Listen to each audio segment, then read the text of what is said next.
25/2/2026 ಪ್ರಾತಃ ಮುರಳಿ.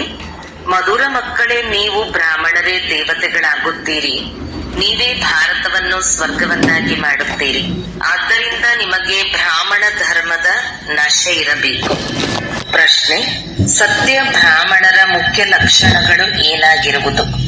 ಉತ್ತರ: ಸತ್ಯ ಬ್ರಾಹ್ಮಣರ ಬುದ್ಧಿರೂಪಿ ಹಗ್ಗವು ಈ ಹಳೆಯ ಪ್ರಪಂಚದಿಂದ ಬಿಚ್ಚಲ್ಪಟ್ಟಿರುವುದು. ಅವರು ಈ ಪ್ರಪಂಚದ ತೀರವನ್ನು ಬಿಟ್ಟು ಬಿಟ್ಟರು. 2. ಸತ್ಯ ಬ್ರಾಹ್ಮಣರೆಂದರೆ ಕೈಗಳಿಂದ ಕೆಲಸ ಮಾಡುತ್ತಾ ಬುದ್ಧಿಯಿಂದ ಸದಾ ತಂದೆಯ ನೆನಪಿನಲ್ಲಿರುವವರು, ಅರ್ಥಾತ್ ಕರ್ಮಯೋಗಿ ಆಗಿರುವವರು. 3. ಬ್ರಾಹ್ಮಣರು ಅರ್ಥಾತ್ ಕಮಲ ಪುಷ್ಪ ಸಮಾನರು. 4. ಬ್ರಾಹ್ಮಣರು ಅರ್ಥಾತ್ ಸದಾ ಆತ್ಮಾಭಿಮಾನಿಯಾಗುವ ಪುರುಷಾರ್ಥ ಮಾಡುವವರು. 5. ಬ್ರಾಹ್ಮಣರು ಅರ್ಥಾತ್ ಕಾಮ ಮಹಾಶತ್ರುವಿನ ಮೇಲೆ ವಿಜಯವನ್ನು ಪ್ರಾಪ್ತಿ ಮಾಡಿಕೊಳ್ಳುವವರು. ಓಂ ಶಾಂತಿ. ಆತ್ಮಿಕ ತಂದೆಯು ಆತ್ಮಿಕ ಮಕ್ಕಳಿಗೆ ತಿಳಿಸುತ್ತಾರೆ, ಮಕ್ಕಳು ಯಾರು? ಈ ಬ್ರಾಹ್ಮಣರು. ಇದನ್ನು ಎಂದು ಮರೆಯಬೇಡಿ. ನಾವು ಬ್ರಾಹ್ಮಣರಾಗಿದ್ದೇವೆ, ದೇವತೆಗಳಾಗುವವರಾಗಿದ್ದೇವೆ. ವರ್ಣಗಳನ್ನು ಸಹ ನೆನಪು ಮಾಡಿಕೊಳ್ಳಬೇಕಾಗುತ್ತದೆ. ನೀವಿಲ್ಲಿ ಪರಸ್ಪರ ಕೇವಲ ಬ್ರಾಹ್ಮಣರೇ ಬ್ರಾಹ್ಮಣರಿದ್ದೀರಿ. ಬ್ರಾಹ್ಮಣರಿಗೆ ಬೇಹದ್ದಿನ ತಂದೆಯು ಬೋಧಿಸುತ್ತಾರೆ. ಇಲ್ಲಿ ಬ್ರಹ್ಮಾರವರು ಓದುವುದಿಲ್ಲ. ಶಿವ ತಂದೆಯು ಬ್ರಹ್ಮಾರವರ ಮೂಲಕ ಬ್ರಾಹ್ಮಣರಿಗೆ ಓದಿಸುತ್ತಾರೆ. ಶೂದ್ರರಿಂದ ಬ್ರಾಹ್ಮಣರಾಗದ ಹೊರತು ದೇವಿ ದೇವತೆಗಳಾಗಲು ಸಾಧ್ಯವಿಲ್ಲ. ಆಸ್ತಿಯು ಶಿವ ತಂದೆಯಿಂದಲೇ ಸಿಗುತ್ತದೆ. ಆ ಶಿವ ತಂದೆಯು ಎಲ್ಲರ ತಂದೆಯಾಗಿದ್ದಾರೆ. ಈ ಬ್ರಹ್ಮಾರವರಿಗೆ ಗ್ರೇಟ್ ಗ್ರೇಟ್ ಗ್ರ್ಯಾಂಡ್ ಫಾದರ್ ಎಂದು ಹೇಳುತ್ತಾರೆ. ಎಲ್ಲರಿಗೂ ಲೌಕಿಕ ತಂದೆ ಇರುತ್ತಾರೆ. ಪಾರಲೌಕಿಕ ತಂದೆಯನ್ನು ಭಕ್ತಿ ಮಾರ್ಗದಲ್ಲಿ ನೆನಪು ಮಾಡುತ್ತಾರೆ. ನೀವೀಗ ತಿಳಿದುಕೊಂಡಿದ್ದೀರಿ, ಇವರು ಅಲೌಕಿಕ ತಂದೆಯಾಗಿದ್ದಾರೆ. ಇವರನ್ನು ಯಾರೂ ತಿಳಿದುಕೊಂಡಿಲ್ಲ. ಬಲೆ ಬ್ರಹ್ಮನ ಮಂದಿರವಿದೆ, ಇಲ್ಲಿಯೂ ಪ್ರಜಾಪಿತ ಆದಿದೇವನ ಮಂದಿರವಿದೆ. ಅವರನ್ನು ಕೇವಲ ಮಹಾವೀರರೆಂದು ಹೇಳುತ್ತಾರೆ. ಹೃದಯವನ್ನು ತೆಗೆದುಕೊಳ್ಳುವವರೆಂದು ಹೇಳುತ್ತಾರೆ. ಆದರೆ ಹೃದಯವನ್ನು ಗೆಲ್ಲುವವರು ಶಿವ ತಂದೆಯಾಗಿದ್ದಾರೆಯೇ ಹೊರತು ಪ್ರಜಾಪಿತ ಆದಿದೇವ ಬ್ರಹ್ಮನಲ್ಲ. ಎಲ್ಲಾ ಆತ್ಮರನ್ನು ಸದಾ ಸುಖಿಯನ್ನಾಗಿ ಮಾಡುವವರು, ಖುಷಿ ಪಡಿಸುವವರು ಒಬ್ಬರೇ ತಂದೆಯಾಗಿದ್ದಾರೆ. ಇದನ್ನು ಕೇವಲ ನೀವೇ ತಿಳಿದುಕೊಂಡಿದ್ದೀರಿ. ಪ್ರಪಂಚದಲ್ಲಂತೂ ಮನುಷ್ಯರು ಏನೂ ತಿಳಿದುಕೊಂಡಿಲ್ಲ, ಕನಿಷ್ಠ ಬುದ್ಧಿ ಉಳ್ಳವರಾಗಿದ್ದಾರೆ. ನಾವು ಬ್ರಾಹ್ಮಣರೇ ಶಿವ ತಂದೆಯಿಂದ ಆಸ್ತಿಯನ್ನು ಪಡೆದುಕೊಳ್ಳುತ್ತಿದ್ದೇವೆ. ನೀವು ಸಹ ಇದನ್ನು ಪದೇ ಪದೇ ಮರೆತು ಹೋಗುತ್ತೀರಿ. ನೆನಪು ಅತಿ ಸಹಜವಾಗಿದೆ. ಯೋಗ ಶಬ್ದವನ್ನು ಸನ್ಯಾಸಿಗಳು ಇಟ್ಟಿದ್ದಾರೆ. ನೀವಂತೂ ತಂದೆಯನ್ನು ನೆನಪು ಮಾಡುತ್ತೀರಿ. ಯೋಗ ಎಂಬುದು ಸಾಮಾನ್ಯ ಶಬ್ದವಾಗಿದೆ. ಇದಕ್ಕೆ ಯೋಗಾಶ್ರಮವೆಂದು ಹೇಳುವುದಿಲ್ಲ. ಏಕೆಂದರೆ ಇಲ್ಲಿ ತಂದೆ ಮತ್ತು ಮಕ್ಕಳು ಕುಳಿತಿದ್ದೀರಿ. ಬೇಹದ್ದಿನ ತಂದೆಯನ್ನು ನೆನಪು ಮಾಡುವುದು ಮಕ್ಕಳ ಕರ್ತವ್ಯವಾಗಿದೆ. ನಾವು ಬ್ರಾಹ್ಮಣರಾಗಿದ್ದೇವೆ. ಬ್ರಹ್ಮರವರ ಮೂಲಕ ತಂದೆಯಿಂದ ಆಸ್ತಿಯನ್ನು ಪಡೆಯುತ್ತಿದ್ದೇವೆ.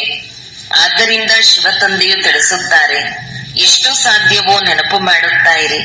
ಬಲೆ ಚಿತ್ರವನ್ನು ಇಟ್ಟುಕೊಳ್ಳಿ, ಆಗ ನೆನಪಿರುವುದು ನಾವು ಬ್ರಾಹ್ಮಣರಾಗಿದ್ದೇವೆ, ತಂದೆಯಿಂದ ಆಸ್ತಿಯನ್ನು ಪಡೆದುಕೊಳ್ಳುತ್ತೇವೆ.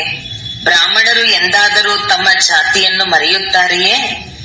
ನೀವು ಶೂದ್ರರ ಸಂಘದಲ್ಲಿ ಬರುವುದರಿಂದ ಬ್ರಾಹ್ಮಣತನವನ್ನು ಮರೆತು ಹೋಗುತ್ತೀರಿ. ಬ್ರಾಹ್ಮಣರಂತೂ ದೇವತೆಗಳಿಗಿಂತ ಶ್ರೇಷ್ಠರಾಗಿದ್ದಾರೆ. ಏಕೆಂದರೆ ನೀವು ಬ್ರಾಹ್ಮಣರೇ ಜ್ಞಾನಪೂರ್ಣರಾಗಿದ್ದೀರಿ. ಭಗವಂತನಿಗೆ ಸರ್ವಜ್ಞನೆಂದು ಹೇಳುತ್ತಾರೆ. ಅದರ ಅರ್ಥವನ್ನು ತಿಳಿದುಕೊಂಡಿಲ್ಲ. ಅವರು ಎಲ್ಲರ ಹೃದಯಗಳಲ್ಲಿ ಏನಿದೆ ಎಂಬುದನ್ನು ಕುಳಿತು ನೋಡುತ್ತಾರೆಂದಲ್ಲ. ಸರ್ವಜ್ಞನೆಂದರೆ ಅವರಿಗೆ ಸೃಷ್ಟಿಯ ಆದಿ ಮಧ್ಯ ಅಂತ್ಯದ ಜ್ಞಾನವಿದೆ. ಅವರು ಬೀಜರೂಪನಾಗಿದ್ದಾರೆ. ವೃಕ್ಷನ ಆದಿ ಮಧ್ಯ ಅಂತ್ಯವನ್ನು ತಿಳಿದುಕೊಂಡಿದ್ದಾರೆ. ಅಂದ ಮೇಲೆ ಇಂತಹ ತಂದೆಯನ್ನು ಬಹಳ ನೆನಪು ಮಾಡಬೇಕು. ಈ ಬ್ರಹ್ಮಾರವರ ಆತ್ಮವೂ ಸಹ ಆ ತಂದೆಯನ್ನು ನೆನಪು ಮಾಡುತ್ತಾರೆ. ತಂದೆಯು ತಿಳಿಸುತ್ತಾರೆ, ಈ ಬ್ರಹ್ಮನು ನನ್ನನ್ನು ನೆನಪು ಮಾಡುತ್ತಾರೆ. ಆದ್ದರಿಂದಲೇ ಈ ಪದವಿಯನ್ನು ಪಡೆಯುತ್ತಾರೆ. ನೀವು ನೆನಪು ಮಾಡುತ್ತೀರಿ, ಆಗಲೇ ಪದವಿ ಪಡೆಯುತ್ತೀರಿ. ಮೊಟ್ಟ ಮೊದಲು ನೀವು ಅಶರೀರಿಯಾಗಿ ಬಂದಿದ್ದೀರಿ, ಮತ್ತೆ ಅಶರೀರಿಯಾಗಿ ಹಿಂತಿರುಗಿ ಹೋಗಬೇಕು. ಮತ್ತೆಲ್ಲರೂ ನಿಮಗೆ ದುಃಖ ಕೊಡುವವರಾಗಿದ್ದಾರೆ. ಅವರನ್ನು ಏಕೆ ನೆನಪು ಮಾಡುತ್ತೀರಿ? ಯಾವಾಗ ನಾನು ನಿಮಗೆ ಸಿಕ್ಕಿದ್ದೇನೋ, ನಾನು ನಿಮ್ಮನ್ನು ಹೊಸ ಪ್ರಪಂಚದಲ್ಲಿ ಕರೆದುಕೊಂಡು ಹೋಗಲು ಬಂದಿದ್ದೇನೆ. ಅಲ್ಲಿ ಯಾವುದೇ ದುಃಖವಿರುವುದಿಲ್ಲ, ದೈವಿ ಸಂಬಂಧವಿರುತ್ತದೆ. ಇಲ್ಲಿ ಮೊಟ್ಟ ಮೊದಲು ಸ್ತ್ರೀ ಪುರುಷನ ಸಂಬಂಧದಲ್ಲಿ ದುಃಖವಾಗುತ್ತದೆ, ಏಕೆಂದರೆ ವಿಕಾರಿಗಳಾಗುತ್ತಾರೆ. ಈಗ ನಿಮ್ಮನ್ನು ಇಂತಹ ಪ್ರಪಂಚದ ಮಾಲೀಕರನ್ನಾಗಿ ಮಾಡುತ್ತೇನೆ, ಎಲ್ಲಿ ವಿಕಾರದ ಮಾತೆ ಇರುವುದಿಲ್ಲ. ಕಾಮ ಮಹಾಶತ್ರುವೆಂದು ಗಾಯನವಿದೆ. ಇದು ಆದಿ ಮಧ್ಯ ಅಂತ್ಯ ದುಃಖ ಕೊಡುತ್ತದೆ. ಕ್ರೋಧವು ಆದಿ ಮಧ್ಯ ಅಂತ್ಯ ದುಃಖ ಕೊಡುತ್ತದೆ ಎಂದು ಹೇಳುವುದಿಲ್ಲ. ಅಂದ ಮೇಲೆ ಮೊದಲು ಕಾಮ ವಿಕಾರವನ್ನು ಗೆಲ್ಲಬೇಕು. ಅದೇ ಆದಿ ಮಧ್ಯ ಅಂತ್ಯ ದುಃಖ ಕೊಡುತ್ತದೆ, ಪತೀತರನ್ನಾಗಿ ಮಾಡುತ್ತದೆ. ಪತೀತ ಶಬ್ದವು ವಿಕಾರಕ್ಕೆ ಸಲ್ಲುತ್ತದೆ. ಈ ಶತ್ರುವಿನ ಮೇಲೆ ಜಯಗಳಿಸಬೇಕು. ನಿಮಗೆ ತಿಳಿದಿದೆ, ನಾವು ಸ್ವರ್ಗದ ದೇವಿ ದೇವತೆಗಳಾಗುತ್ತಿದ್ದೇವೆ. ಎಲ್ಲಿಯವರೆಗೆ ಈ ನಿಶ್ಚಯ ಇಲ್ಲವೋ ಅಲ್ಲಿಯವರೆಗೆ ಏನನ್ನೂ ಪಡೆಯಲು ಸಾಧ್ಯವಿಲ್ಲ. ತಂದೆಯು ತಿಳಿಸುತ್ತಾರೆ, ಮಕ್ಕಳೇ, ಮನಸ್ಸ ವಾಚ ಕರ್ಮಣ ಅಕ್ಯುರೇಟ್ ಆಗಬೇಕು. ಪರಿಶ್ರಮವಿದೆ. ಪ್ರಪಂಚದಲ್ಲಿ ಇದು ಯಾರಿಗೂ ತಿಳಿದಿಲ್ಲ. ನೀವು ಭಾರತವನ್ನು ಸ್ವರ್ಗವನ್ನಾಗಿ ಮಾಡುತ್ತೀರಿ. ಮುಂದೆ ಹೋದಂತೆ ತಿಳಿದುಕೊಳ್ಳುವರು. ಒಂದು ದೇಶ, ಒಂದು ಭಾಷೆ, ಒಂದು ಧರ್ಮ, ಒಂದು ರಾಜ್ಯವು ಬೇಕೆಂದು ಬಯಸುತ್ತಾರೆ. ಅಂದಾಗ ನೀವಿದ್ದನ್ನು ತಿಳಿಸಬಹುದು. ಸತ್ಯಯುಗದಲ್ಲಿ ಇಂದಿಗೆ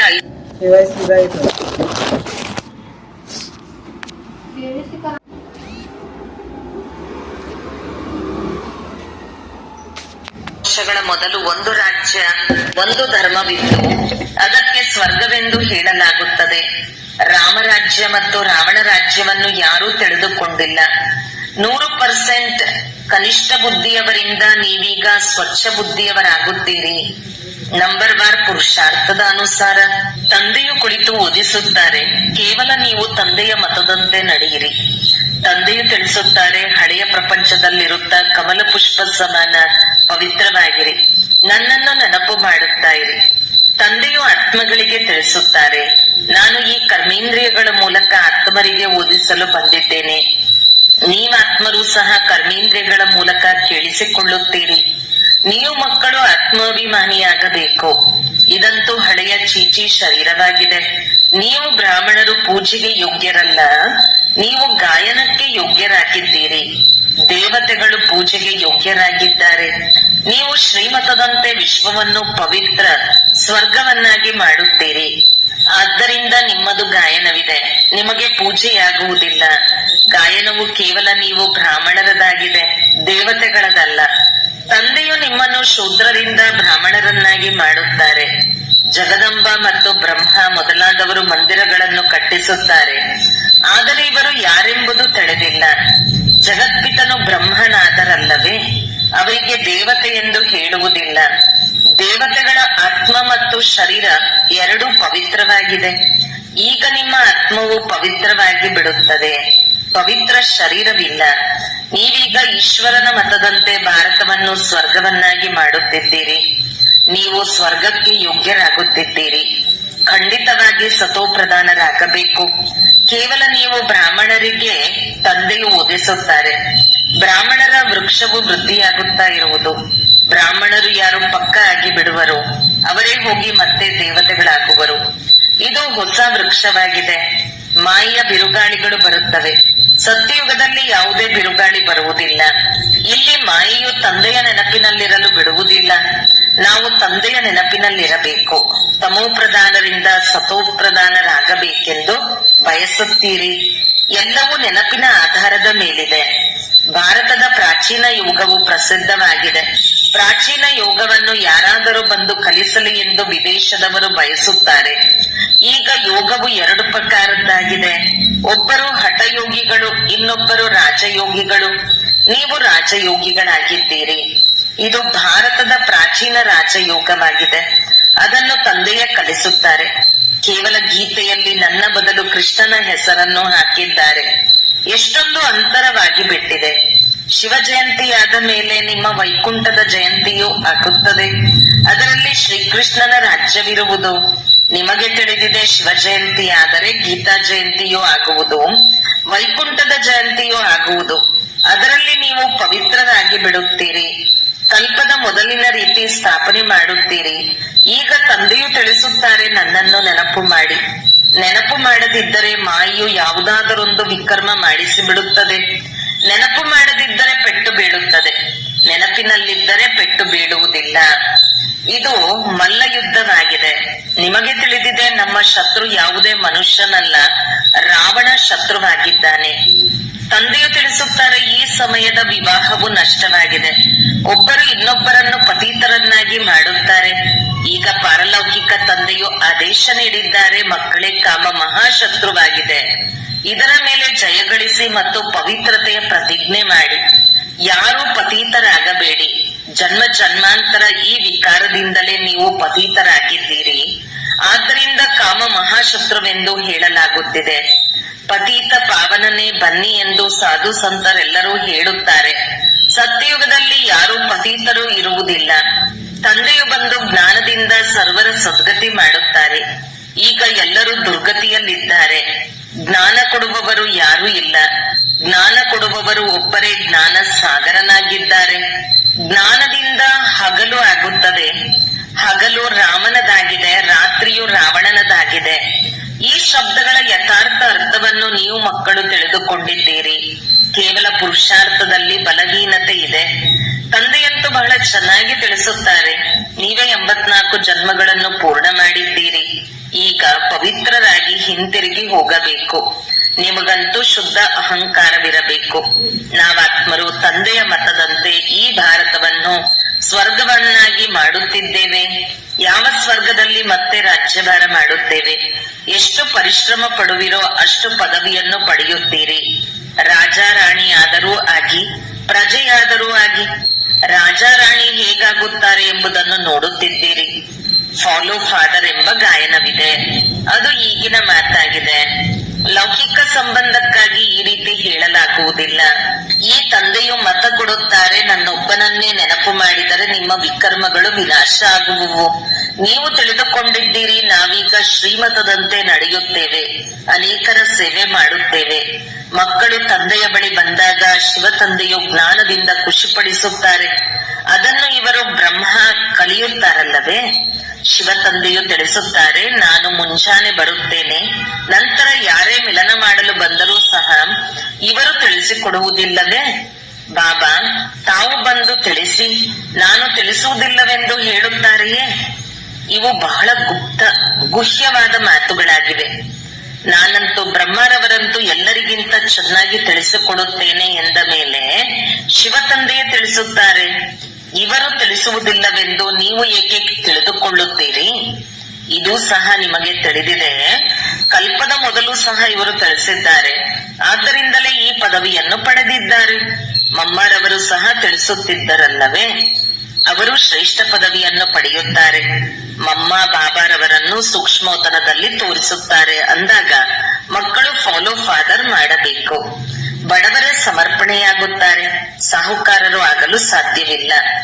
ಬಾಬಾ ಇದೆಲ್ಲವೂ ತಮ್ಮದೆಂದು ಬಡವರೇ ಹೇಳುತ್ತಾರೆ. ಶಿವ ತಂದೆಯಂತೂ ದಾತನಾಗಿದ್ದಾರೆ, ಅವರೆಂದೂ ತಿಳಿದುಕೊಳ್ಳುವುದಿಲ್ಲ. ಮಕ್ಕಳಿಗೆ ಹೇಳುತ್ತಾರೆ, ಇದೆಲ್ಲವೂ ನಿಮ್ಮದಾಗಿದೆ. ನಾನು ನನಗಾಗಿ ಮಹಲುಗಳನ್ನು ಇಲ್ಲಿಯಾಗಲಿ ಸತ್ಯಯುಗದಲ್ಲಾಗಲಿ ಮಾಡಿಕೊಳ್ಳುವುದಿಲ್ಲ. ನಿಮ್ಮನ್ನೇ ಸ್ವರ್ಗದ ಮಾಲೀಕರನ್ನಾಗಿ ಮಾಡುತ್ತೇನೆ. ಈಗ ಈ ಜ್ಞಾನರತ್ನಗಳಿಂದ ಜೋಳಿಗೆಯನ್ನು ತುಂಬಿಸಿಕೊಳ್ಳಬೇಕು. ಮಂದಿರದಲ್ಲಿ ಹೋಗಿ ನನ್ನ ಜೋಳಿಗೆಯನ್ನು ತುಂಬಿಸಿ ಎಂದು ಕೇಳುತ್ತಾರೆ. ಆದರೆ ಯಾವ ಪ್ರಕಾರದ ಜೋಳಿಗೆ ಅಥವಾ ಯಾವುದರಿಂದ ಜೋಳಿಗೆಯನ್ನು ತುಂಬಿಸಬೇಕು. ಜೋಳಿಗೆ ತುಂಬುವವರಂತೂ ಲಕ್ಷ್ಮಿಯಾಗಿದ್ದಾಳೆ, ಹಣ ಕೊಡುತ್ತಾರೆ. ಶಿವನ ಬಳಿ ಹೋಗುವುದಿಲ್ಲ, ಶಂಕರನ ಬಳಿ ಹೋಗಿ ಕೇಳುತ್ತಾರೆ. ಶಿವಶಂಕರ ಒಂದೇ ಎಂದು ತಿಳಿದುಕೊಳ್ಳುತ್ತಾರೆ. ಆದರೆ ಆ ರೀತಿ ಇಲ್ಲ. ತಂದೆಯು ಬಂದು ಸತ್ಯವನ್ನು ತಿಳಿಸುತ್ತಾರೆ. ತಂದೆಯೇ ದುಃಖಹರ್ತ ಸುಖಕರ್ತನಾಗಿದ್ದಾರೆ.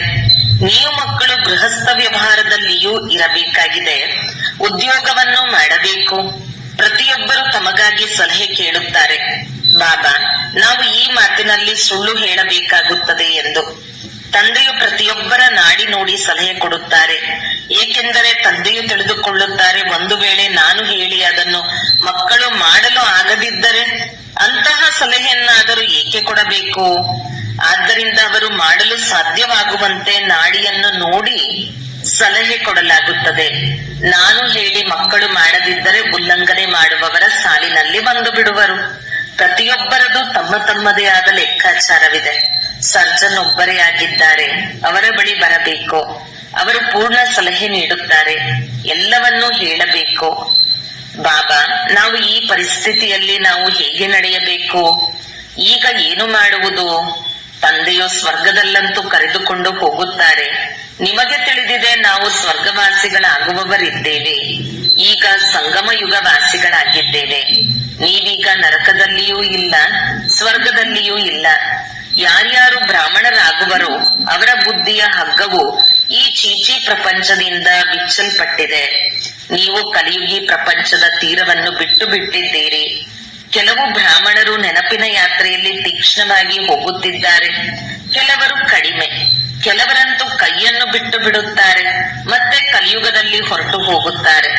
ನಿಮಗೆ ತಿಳಿದಿದೆ, ಅಂಬಿಗನು ಈಗ ನಮ್ಮನ್ನು ಕರೆದುಕೊಂಡು ಹೋಗುತ್ತಿದ್ದಾರೆ. ಆ ಯಾತ್ರೆಯಂತೂ ಅನೇಕ ಪ್ರಕಾರವಾಗಿದೆ. ನಿಮ್ಮದು ಒಂದೇ ಯಾತ್ರೆಯಾಗಿದೆ. ಇದು ಬಹಳ ಭಿನ್ನವಾದ ಯಾತ್ರೆಯಾಗಿದೆ. ಬಿರುಗಾಳಿಗಳು ಬರುತ್ತವೆ, ನೆನಪನ್ನು ತುಂಡರಿಸುತ್ತವೆ. ಈ ನೆನಪಿನ ಯಾತ್ರೆಯನ್ನು ಚೆನ್ನಾಗಿ ಪಕ್ಕಾ ಮಾಡಿಕೊಳ್ಳಿ. ಪರಿಶ್ರಮ ಪಡಿ. ನೀವು ಕರ್ಮಯೋಗಿಯಾಗಿದ್ದೀರಿ. ಎಷ್ಟು ಸಾಧ್ಯವೋ ಕೈ ಕೆಲಸ ಮಾಡುತ್ತಿರಲಿ. ಬುದ್ಧಿಯು ತಂದೆಯನ್ನು ನೆನಪು ಮಾಡಲಿ. ಅರ್ಧಕಲ್ಪ ನೀವು ಪ್ರಿಯತಮೆಯರು ಪ್ರಿಯತಮನನ್ನು ನೆನಪು ಮಾಡುತ್ತಾ ಬಂದಿದ್ದೀರಿ. ಬಾಬಾ, ಬಹಳ ದುಃಖವಿದೆ. ಈಗ ನಮ್ಮನ್ನು ಸುಖಧಾಮದ ಮಾಲೀಕರನ್ನಾಗಿ ಮಾಡಿ. ನೆನಪಿನ ಯಾತ್ರೆಯಲ್ಲಿದ್ದಾಗ ನಿಮ್ಮ ಪಾಪಗಳು ಸಮಾಪ್ತಿಯಾಗುತ್ತದೆ. ನೀವೇ ಸ್ವರ್ಗದ ಆಸ್ತಿಯನ್ನು ಪಡೆದಿದ್ದೀರಿ, ಈಗ ಕಳೆದುಕೊಂಡಿದ್ದೀರಿ. ಭಾರತವು ಸ್ವರ್ಗವಾಗಿತ್ತು, ಆದ್ದರಿಂದಲೇ ಪ್ರಾಚೀನ ಭಾರತವೆಂದು ಹೇಳುತ್ತಾರೆ. ಭಾರತಕ್ಕೆ ಬಹಳ ಮಾನ್ಯತೆಯನ್ನು ಕೊಡುತ್ತಾರೆ. ಎಲ್ಲದಕ್ಕಿಂತ ದೊಡ್ಡದೂ ಆಗಿದೆ, ಎಲ್ಲದಕ್ಕಿಂತ ಹಳೆಯದೂ ಆಗಿದೆ. ಈಗಂತೂ ಭಾರತವು ಎಷ್ಟೊಂದು ಬಡ ದೇಶವಾಗಿದೆ. ಆದ್ದರಿಂದ ಎಲ್ಲರೂ ಇದಕ್ಕೆ ಸಹಯೋಗ ನೀಡುತ್ತಾರೆ. ಅವರಂತೂ ತಿಳಿದುಕೊಳ್ಳುತ್ತಾರೆ, ನಮ್ಮ ಬಳಿ ಬಹಳ ದವಸ ಧಾನ್ಯಗಳಾಗಿ ಬಿಡುವುದು, ಎಲ್ಲಿಂದಲೂ ತರಿಸಬೇಕಾಗುವುದಿಲ್ಲ. ಆದರೆ ಇದನ್ನಂತೂ ನೀವು ತಿಳಿದುಕೊಂಡಿದ್ದೀರಿ, ವಿನಾಶವಂತೂ ಸಮ್ಮುಖದಲ್ಲಿ ನಿಂತಿದೆ. ಯಾರು ಇದನ್ನು ಚೆನ್ನಾಗಿ ತಿಳಿದುಕೊಂಡಿದ್ದಾರೆಯೋ ಅವರಿಗೆ ಒಳಗೆ ಬಹಳ ಖುಷಿ ಇರುತ್ತದೆ. ಪ್ರದರ್ಶಿನಿಯಲ್ಲಿ ಎಷ್ಟೊಂದು ಮಂದಿ ಬರುತ್ತಾರೆ, ನೀವು ಸತ್ಯವನ್ನು ಹೇಳುತ್ತೀರೆಂದು ಹೇಳುತ್ತಾರೆ. ಆದರೆ ಇದನ್ನು ತಿಳಿದುಕೊಳ್ಳಬೇಕು, ನಾವು ತಂದೆಯಿಂದ ಆಸ್ತಿಯನ್ನು ಪಡೆದುಕೊಳ್ಳಬೇಕು. ಇದು ಬುದ್ಧಿಯಲ್ಲಿ ಕುಳಿತುಕೊಳ್ಳುವುದಿಲ್ಲ. ಇಲ್ಲಿಂದ ಹೊರಗೆ ಹೋದ ಕೂಡಲೇ ಸಮಾಪ್ತಿ. ನಿಮಗೆ ತಿಳಿದಿದೆ, ತಂದೆಯು ನಮ್ಮನ್ನು ಸ್ವರ್ಗದಲ್ಲಿ ಕರೆದುಕೊಂಡು ಹೋಗುತ್ತಾರೆ. ಅಲ್ಲಿ ಗರ್ಭ ಜೈಲಿನಲ್ಲಾಗಲಿ ಸ್ಥೂಲವಾದ ಜೈಲಿನಲ್ಲಾಗಲಿ ಹೋಗುವುದಿಲ್ಲ. ಈಗ ಜೈಲಿನ ಯಾತ್ರೆಯೂ ಸಹ ಎಷ್ಟೊಂದು ಸಹಜವಾಗಿ ಬಿಟ್ಟಿದೆ. ಸತ್ಯಯುಗದಲ್ಲಿ ಎಂದೂ ಜೈಲಿನ ಮುಖವನ್ನು ನೋಡುವುದಕ್ಕೆ ಸಾಧ್ಯವಿಲ್ಲ. ಎರಡೂ ಜೈಲುಗಳು ಇರುವುದಿಲ್ಲ. ಇಲ್ಲಿ ಇದೆಲ್ಲವೂ ಮಾಯೆಯ ಆಡಂಬರವಾಗಿದೆ. ದೊಡ್ಡ ದೊಡ್ಡವರನ್ನು ಹೇಗೆ ಸಮಾಪ್ತಿ ಮಾಡಿಬಿಡುತ್ತಾರೆ. ಇಂದು ಬಹಳ ಮರ್ಯಾದೆ ಕೊಡುತ್ತಿದ್ದಾರೆ, ನಾಳೆ ಮರ್ಯಾದೆಯೇ ಸಮಾಪ್ತಿ. ಇಂದು ಪ್ರತಿಯೊಂದು ಮಾತು ಬಹಳ ಶೀಘ್ರವಾಗಿ ಆಗುತ್ತಿದೆ. ಮೃತ್ಯುವು ಆಕಸ್ಮಿಕವಾಗಿ ಆಗುತ್ತಿರುತ್ತದೆ. ಸತ್ಯಯುಗದಲ್ಲಿ ಇಂತಹ ಯಾವುದೇ ಉಪದ್ರವಗಳು ಇರುವುದಿಲ್ಲ. ಮುಂದೆ ಹೋದಂತೆ ನೋಡುವಿರಿ ಏನಾಗುತ್ತದೆ ಎಂದು. ಬಹಳ ಭಯಂಕರವಾದ ದೃಶ್ಯಗಳಿರುವುದು. ನೀವು ಮಕ್ಕಳು ಸಾಕ್ಷಾತ್ಕಾರವನ್ನು ಮಾಡಿದ್ದೀರಿ. ಮಕ್ಕಳಿಗಾಗಿ ಮುಖ್ಯವಾದದ್ದು ನೆನಪಿನ ಯಾತ್ರೆ ಆಗಿದೆ. ಒಳ್ಳೆಯದು. ಮಧುರಾತಿ ಮಧುರ ಅಗಲಿ ಹೋಗಿ ಮರಳಿ ಸಿಕ್ಕಿರುವ ಮಕ್ಕಳ ಪ್ರತಿ ಮಾತಾಪಿತಾ ಬಾಪ್ ದಾದರವರ ನೆನಪು, ಪ್ರೀತಿ ಹಾಗೂ ಸುಪ್ರಭಾತ. ಆತ್ಮೀಯ ಮಕ್ಕಳಿಗೆ ಆತ್ಮೀಯ ತಂದೆಯ ನಮಸ್ತೆ. ಧಾರಣೆಗಾಗಿ ಮುಖ್ಯ ಸಾರ. 1. ಮನಸ್ಸ ವಾಚ ಕರ್ಮಣ ಬಹಳ ಬಹಳ ಅಕ್ಯುರೇಟ್ ಆಗಬೇಕು. ಬ್ರಾಹ್ಮಣರಾಗಿ ಯಾವುದೇ ಶೂದ್ರರ ಕರ್ಮವನ್ನು ಮಾಡಬಾರದು. 2. ತಂದೆಯಿಂದ ಯಾವ ಸಲಹೆ ಸಿಗುತ್ತದೆಯೋ ಅದರಂತೆಯೇ ಸಂಪೂರ್ಣ ನಡೆದು ಆಜ್ಞಾಕಾರಿಗಳಾಗಬೇಕು. ಕರ್ಮಯೋಗಿಯಾಗಿ ಪ್ರತಿ ಕಾರ್ಯ ಮಾಡಬೇಕು. ಜ್ಞಾನ ರತ್ನಗಳಿಂದ ಸರ್ವರ ಜೋಳಿಗೆಯನ್ನು ತುಂಬಿಸಬೇಕಾಗಿದೆ. ವರದಾನ: ಡಬಲ್ ಲೈಟ್ ಆಗಿದ್ದು ಕರ್ಮಾತೀತ ಸ್ಥಿತಿಯ ಅನುಭವ ಮಾಡುವಂತಹ ಕರ್ಮಯೋಗಿ ಭವ. ಹೇಗೆ ಕರ್ಮದಲ್ಲಿ ಬರುವುದು ಸ್ವಾಭಾವಿಕ ಆಗಿದೆಯೋ ಹಾಗೆಯೇ ಕರ್ಮಾತೀತರು ಆಗುವುದು ಸಹ ಸ್ವಾಭಾವಿಕವಾಗಲಿ. ಇದಕ್ಕೆ ಡಬಲ್ ಲೈಟ್ ಆಗಿರಬೇಕು. ಡಬಲ್ ಲೈಟ್ ಆಗುವುದಕ್ಕಾಗಿ ಕರ್ಮವನ್ನು ಮಾಡುತ್ತಿದ್ದರೂ ಸ್ವಯಂವನ್ನು ನಿಮಿತ್ತನೆಂದು ತಿಳಿಯಿರಿ ಮತ್ತು ಆತ್ಮಿಕ ಸ್ಥಿತಿಯಲ್ಲಿರುವ ಅಭ್ಯಾಸ ಮಾಡಿರಿ. ಇವೆರಡೂ ಮಾತುಗಳಲ್ಲಿಯೇ ಗಮನವನ್ನು ಇಟ್ಟುಕೊಳ್ಳುವುದರಿಂದ ಸೆಕೆಂಡಿನಲ್ಲಿ ಕರ್ಮಾತೀತ, ಸೆಕೆಂಡಿನಲ್ಲಿ ಕರ್ಮಯೋಗಿ ಆಗಿ ಬಿಡುವಿರಿ. ನಿಮಿತ್ತವಷ್ಟೇ ಕರ್ಮ ಮಾಡುವುದಕ್ಕಾಗಿ ಕರ್ಮಯೋಗಿಯಾಗಿರಿ. ನಂತರ ಕರ್ಮಾತೀತ ಸ್ಥಿತಿಯ ಅನುಭವ ಮಾಡಿರಿ. ಸ್ಲೋಗನ್: ಯಾರ ಹೃದಯ ವಿಶಾಲವಾಗಿದೆಯೋ ಅವರಿಗಾಗಿ ಅಸಂಭವ ಕಾರ್ಯವೂ ಸಂಭವ ಆಗುವುದು. ಅವ್ಯಕ್ತ ಸೂಚನೆ: ಏಕತೆ ಮತ್ತು ವಿಶ್ವಾಸದ ಗುಣಲಕ್ಷಣಗಳ ಮೂಲಕ ಸಫಲತಾ ಸಂಪನ್ನರು ಆಗಿರಿ. ನಿಮ್ಮಲ್ಲಿ ಏನು ವಿಶೇಷತೆಗಳಿದೆಯೋ ಅವುಗಳನ್ನು ಮುಂದಿಟ್ಟುಕೊಳ್ಳಿ, ಬಲಹೀನತೆಗಳನ್ನಲ್ಲ. ಆಗ ನಿಮಗೆ ನಿಮ್ಮ ಮೇಲೆ ವಿಶ್ವಾಸವಿರುವುದು. ಬಲಹೀನತೆಗಳ ಮಾತನ್ನು ಹೆಚ್ಚು ಯೋಚಿಸಬೇಡಿ. ಆಗ ಸದಾ ಖುಷಿಯಲ್ಲಿ ಮುಂದುವರಿಯುತ್ತಿರುವಿರಿ. ಪ್ರಾಕ್ಟಿಕಲ್ ನಲ್ಲಿ ಅನೇಕ ದೇಶ, ಅನೇಕ ಭಾಷೆ, ಅನೇಕ ರೂಪ, ಬಣ್ಣ, ಆದರೆ ಅನೇಕತೆಯಲ್ಲಿಯೂ ಎಲ್ಲರ ಹೃದಯದಲ್ಲಿ ಏಕತೆ ಇದೆ ಅಲ್ಲವೇ? ಏಕೆಂದರೆ ಹೃದಯದಲ್ಲಿ ಒಬ್ಬ ತಂದೆ ಇದ್ದಾರೆ. ಒಂದು ಶ್ರೀಮತದಂತೆ ನಡೆಯುವಂತಹವರಾಗಿರಲಿ. ಅನೇಕ ಭಾಷೆಗಳಿರುತ್ತಾ ಮನಸ್ಸಿನ ಗೀತೆ, ಮನಸ್ಸಿನ ಭಾಷೆ ಒಂದೇ ಆಗಿರಲಿ. ಓಂ ಶಾಂತಿ.